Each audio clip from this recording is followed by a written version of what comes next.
Assalamualaikum warahmatullahi wabarakatuh. Baik teman-teman, untuk video kali ini kita akan membahas tentang termokimia, baik konsep ataupun nanti contoh soal, cara menyelesaikannya. Baik, kita awali dari pengertian termokimia. Apa yang dimaksud dengan termokimia? Termokimia adalah cabang ilmu yang mempelajari perubahan energi yang menyertai suatu reaksi kimia. Nah, ada beberapa istilah dalam termokimia, antara lain sistem, lingkungan, entalpi, dan perubahan entalpi. Nah, apa yang dimaksud dengan sistem? Sistem adalah segala sesuatu yang menjadi pusat pengamatan yang kita pelajari perubahan energinya.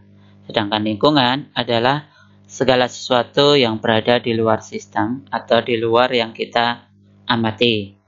Contohnya, ada reaksi antara logam seng dengan larutan asam klorida atau HCl dalam suatu tabung reaksi, disertai dengan munculnya gelembung-gelembung gas. Nah, dari reaksi ini, apa yang dimaksud dengan sistem? Yang mana? Sistem di sini adalah logam seng dan larutan HCl-nya. Sedangkan lingkungan itu adalah tabung reaksinya, disertai dengan suhu udara dan tekanan udara. Lanjut. Nah, apa yang dimaksud dengan entalpi? Entalpi adalah jumlah dari semua energi dalam bentuk kalor yang terdapat dalam suatu sistem. Nah, dilambangkan dengan huruf H. Satuan dari entalpi adalah Joule.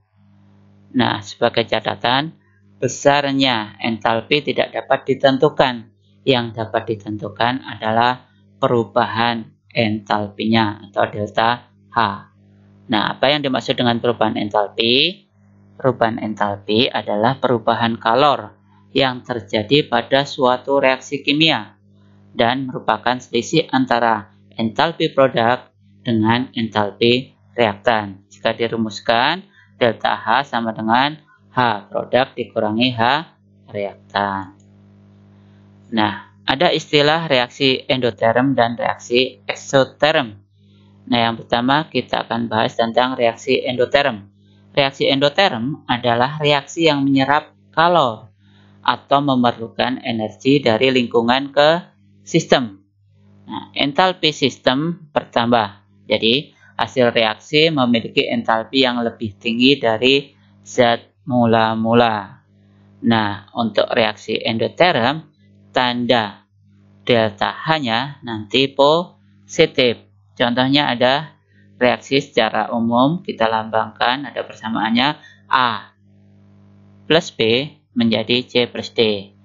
Nah, maka persamaan reaksi endotermnya yang bernilai positif dapat dituliskan delta H sama dengan H produk dikurangi H reaktan, itu hasilnya harus lebih besar dari 0. Nah, gambar diagram tingkat energi untuk reaksi endoterm adalah seperti ini ya. Ada H itu ke atas. Nanti untuk endoterm selalu anak panahnya ke atas, atau untuk reaktan di bawah menghasilkan produk di atas. Sehingga nanti dihasilkan delta H itu positif. Nah, kalau dilihat dari energi aktivasinya, energi aktivasi adalah energi minimal yang dibutuhkan suatu sistem untuk melakukan reaksi. Nah, ini ya. Nah, setelah energi tercapai dan nanti H produknya itu selalu di bawah, selalu di atas H reaksi. Maka delta H-nya nanti positif. Nah, kemudian kita bahas reaksi eksoterm. Reaksi eksoterm adalah reaksi yang melepaskan kalor dari sistem ke lingkungan, sehingga kalor dari sistem akan berkurang. Nah, tandanya untuk reaksi eksoterm, delta H-nya adalah negatif. Contohnya, kalau ada persamaan reaksi P plus Q menjadi R plus S, maka nilai delta H-nya, H produk dikurangi H reaktan, nanti selalu lebih kecil dari 0. Nah, gambar tingkat energinya kebalikan dari yang tadi. Untuk reaksi eksoterm itu anak panahnya ke bawah atau reaktan di atas, produknya di bawah. Nah, dilihat dari energi aktivasi akhirnya nanti untuk produk itu lebih rendah dari reaktan. Nah, sekarang kita ke latihan soal. Contoh perhitungan entalpi, nanti ada 4. Yang pertama kita bahas dari entalpi, dari data entalpi pembentukan standar atau delta HF. Misalnya ada persamaan reaksi, nanti reaktan menjadi produk. Syarat yang pertama adalah disetarakan, ya, setarakan. Nah, nanti rumus delta H-nya itu jumlah dari delta HF produk dikurangi jumlah dari delta HF reaktan. Atau nanti untuk pakai data delta HF ini, itu rumusnya kanan dikurangi kiri. Nah, contoh soalnya misalnya diketahui perubahan entalpi pembentukan standar. Ada CH3OH, CO2, H2O. Nah, kemudian yang ditanyakan adalah tentukan entalpi pembakaran metanol. Metanol rumus kimianya CH3OH. Pertanyaan yang kedua, tentukan jumlah kalori yang dibebaskan pada pembakaran 8 gram metanol. Nah, kita kerjakan yang pertama dulu. Nah, untuk pembakaran metanol itu direaksikan dengan oksigen. Dalam kimia, pembakaran itu adalah dengan oksigen yang lambangnya O2. Nah, pembakaran hidrokarbon akan selalu menghasilkan pembakaran sempurna CO2 dan H2O. Yang pertama, kita setarakan dulu ya. C-nya 1, H-nya 2. Nah, ini. Nah, setelah setarakan, ini untuk O itu 3/2. Boleh dikalikan 2, nah, biar nggak ada pecahan, atau tetap ya. Yang penting nanti kita intinya untuk yang di metanol di awal ini, koefisiennya harus 1 atau nilai molnya harus 1. Kalau nanti dikalikan 2, hasilnya juga harus dibagi 2. Kalau dikalikan 3, nanti hasilnya juga dibagi 3. Tapi kalau tetap tidak dikalikan, kenapa ini nggak dikalikan? Karena data delta HF untuk molekul diatomik, di sini ada oksigen, itu nilainya 0, jadi tidak berpengaruh.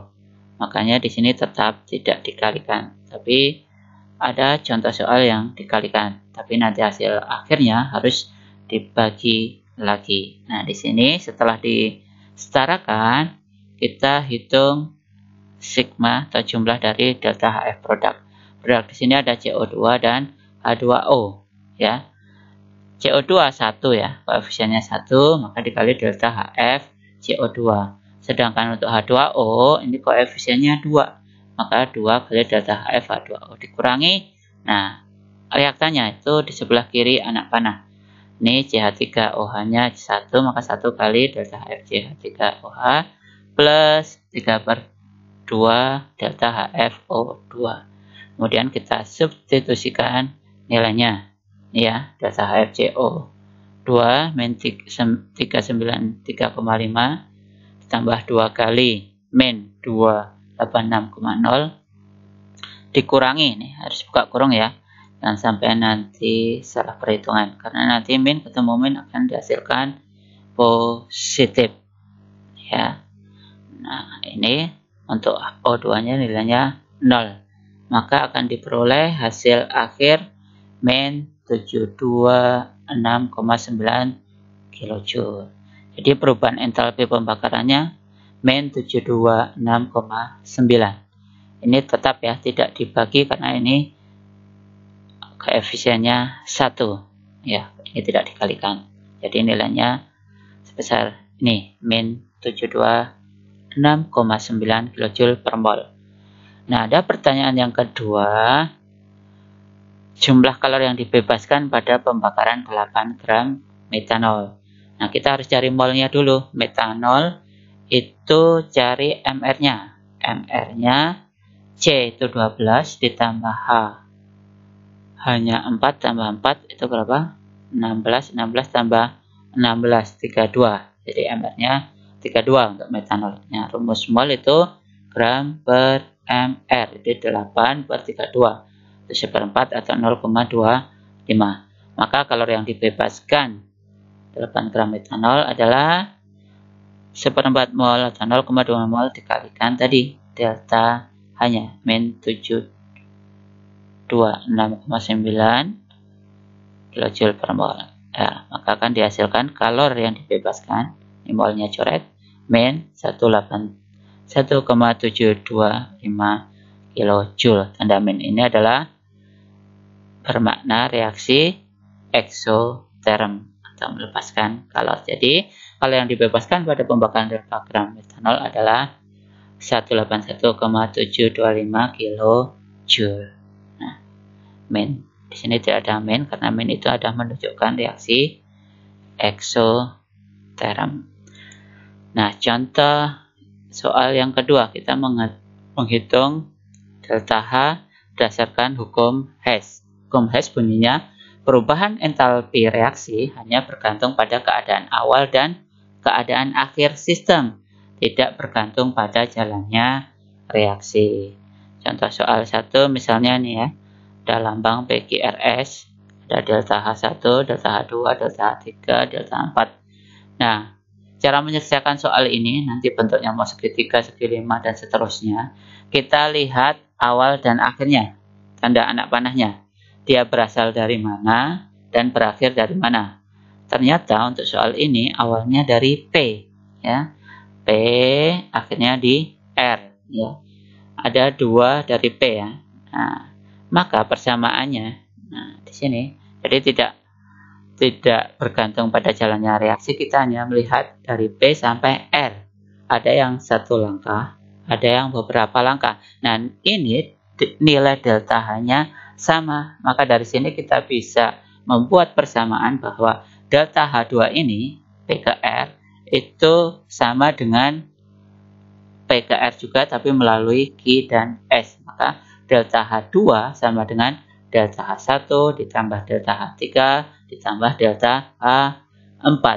Maka di sini kalau yang ditanya delta H4, maka kita substitusikan nilai delta H4, maka pindah ruas delta H2 dikurangi penyebelan dari delta H1 plus delta H3. Nah, delta H2-nya 15 dikurangi min, kurang ya, min 35 dan min 75. Min 110. Min ketemu min plus, maka akan dihasilkan delta H4-nya adalah plus 125 kilojoule. Ini contoh yang pertama. Gampang kan? Untuk yang kedua, contoh soal yang kedua. Diketahui data entalpi reaksi sebagai berikut. Ini ada Ca plus O2 menjadi CaO, ada C plus O2 menjadi CO2, dan Ca plus C plus O2 menjadi CaCO3. Ini ada delta H-nya. Nah, kalau menyelesaikan soal ini, kita lihat dari pertanyaannya. Kita yang diinginkan adalah CaO plus CO2 menjadi CaCO3. Kita diinginkan reaksi seperti ini, maka kita lihat data dari sini. Apakah CaO-nya sebelah kiri? Ternyata yang di sini sebelah kanan. Maka bagaimana supaya agar jadi sebelah kiri? Kita balik ya. Nah, konsekuensinya kalau dibalik maka tandanya kalau min jadi plus, plus jadi min. Maka kita balik ya. Ca diinginkan sebelah kiri. Nah, data yang diketahui sebelah kanan, kita balik. Nah, dibalik CaO menjadi Ca plus O2. Nah, mula-mula min karena dibalik jadi plus. Kemudian CO2, kita lihat CO2 di sini ada sebelah kanan. Yang diinginkan soal adalah sebelah kiri. Maka kita balik juga. Nah, min jadi plus. Nah, kemudian CaCO3. Nah, kalau nanti misalnya jumlah CaO-nya diinginkan 2, di sini masih 1 dikalikan 2. Kan nanti juga delta-nya juga dikalikan. Kalau nanti dibagi juga dibagi. Kalau dibalik tandanya jadi plus, min jadi plus, plus jadi min. Nah, selanjutnya CaCO3 ini di kanan, cocok ini udah di kanan, jadi tidak usah dibalik, tandanya min tetap min. ya. Nah, dari sini kita antara ruas kiri dan kanan kalau ada yang sama, kita bisa coret. Ini misalnya CA dengan CA, O2 dengan ya sebelah kiri, yang ini sebelah kiri, ini sebelah kanannya. Ini setengah, yang ini setengah,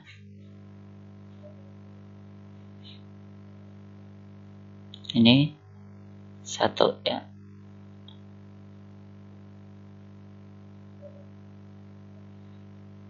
Kemudian untuk CO, C-nya juga dicoret ya. C coret.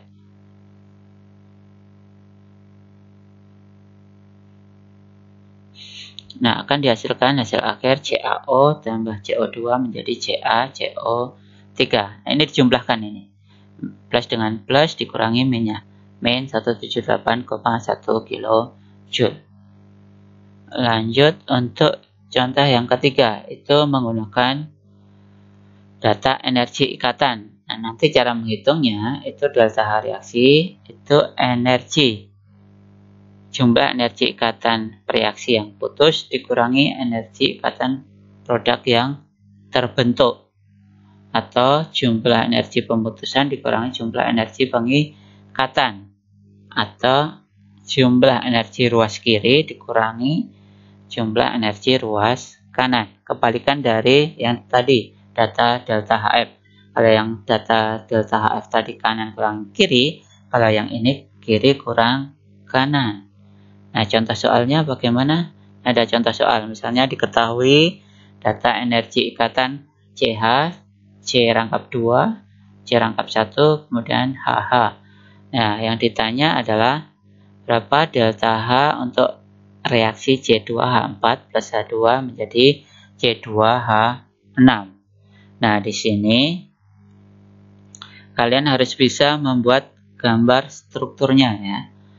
Strukturnya, ingat pada materi hidrokarbon dulu bahwa C itu tangannya 4H1 ya.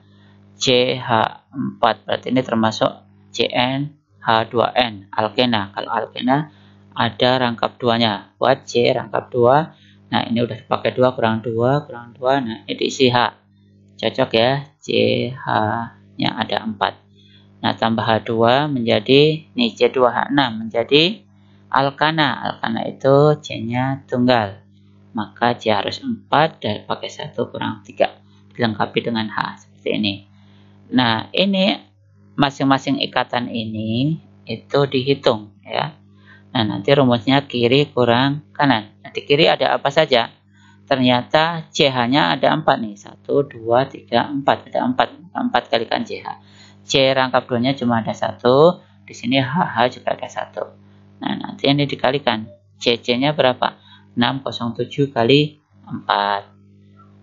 Kemudian CH-nya. Kemudian sebelah kanan ini ya, CH-nya ada 6. CC 1. Nah, ternyata di sini ini pakai cara cepat ya. Cara cepat, ada kiri dan kanan ada ikatan yang sama yaitu CH. Maka di sini 6, ini 4, coret saja, coret. Maka tinggal sisa 2 CH di sini, ini CC ya.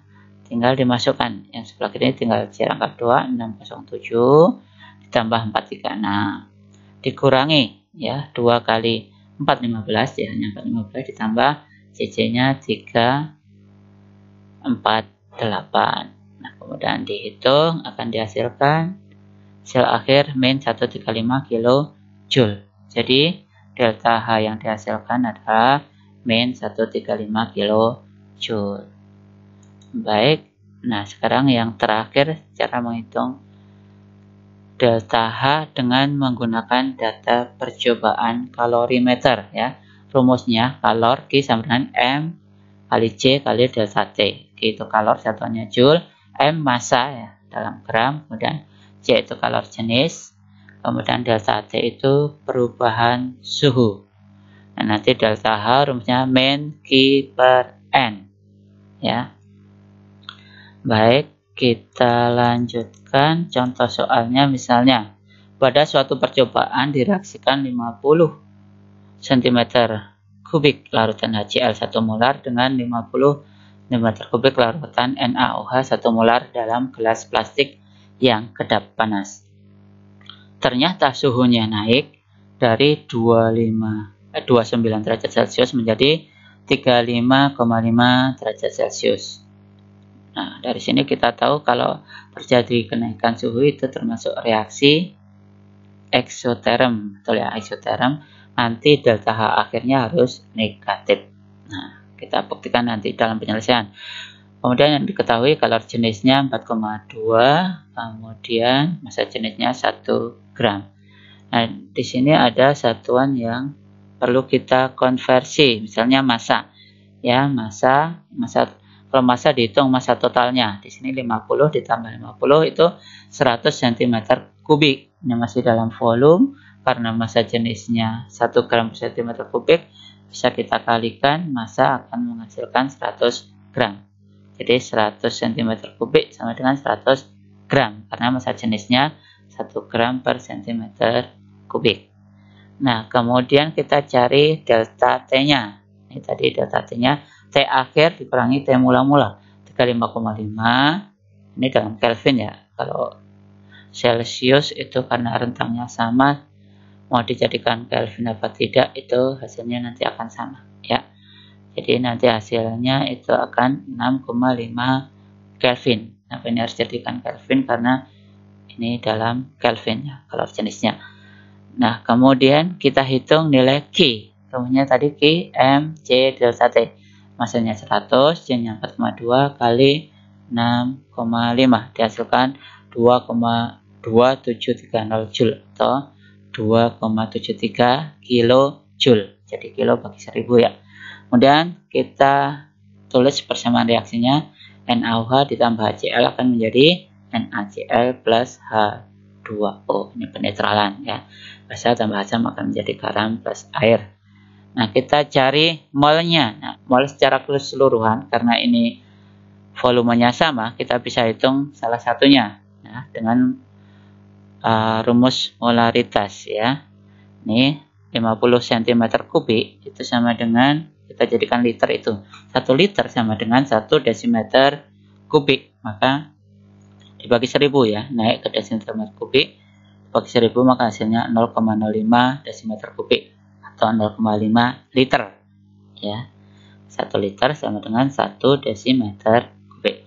Nah, kita hitung molnya. Nah, rumus mol itu kalau M sama dengan N per V, maka N sama dengan V kali M. Kalikan saja, dihasilkan 0,05 mol. Sama aja ya, ini juga 0,5 mol. Jadi dalam sistem ini molnya itu sebesar 0,5 mol ya, dihitung satu aja sama aja ya, kita 0,05 mol. Jadi berdasarkan persamaan reaksi diperoleh 0,5 mol NaOH setara dengan 0,05 mol HCl. Dari percobaan maka akan sama juga 0,05 mol. Maka kita hitung delta H-nya tadi rumusnya min Q per N. Jadi min delta Q-nya tadi 2,73 kilojoule dibagi 0,05 mol.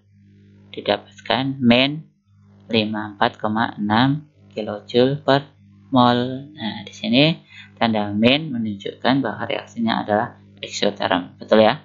Terbukti bahwa terjadi kenaikan suhu maka harus eksoterm. Jadi disulis persamaan termokimianya. Persamaannya tadi reaksi penetralnya NaOH plus HCl menjadi NaCl plus H2O, itu delta H-nya min 54,6 kilojoule per mol. Alhamdulillah. Baik, cukup sekian. Kita akhiri. Bila taufiq wal hidayah. Wassalamualaikum warahmatullahi wabarakatuh.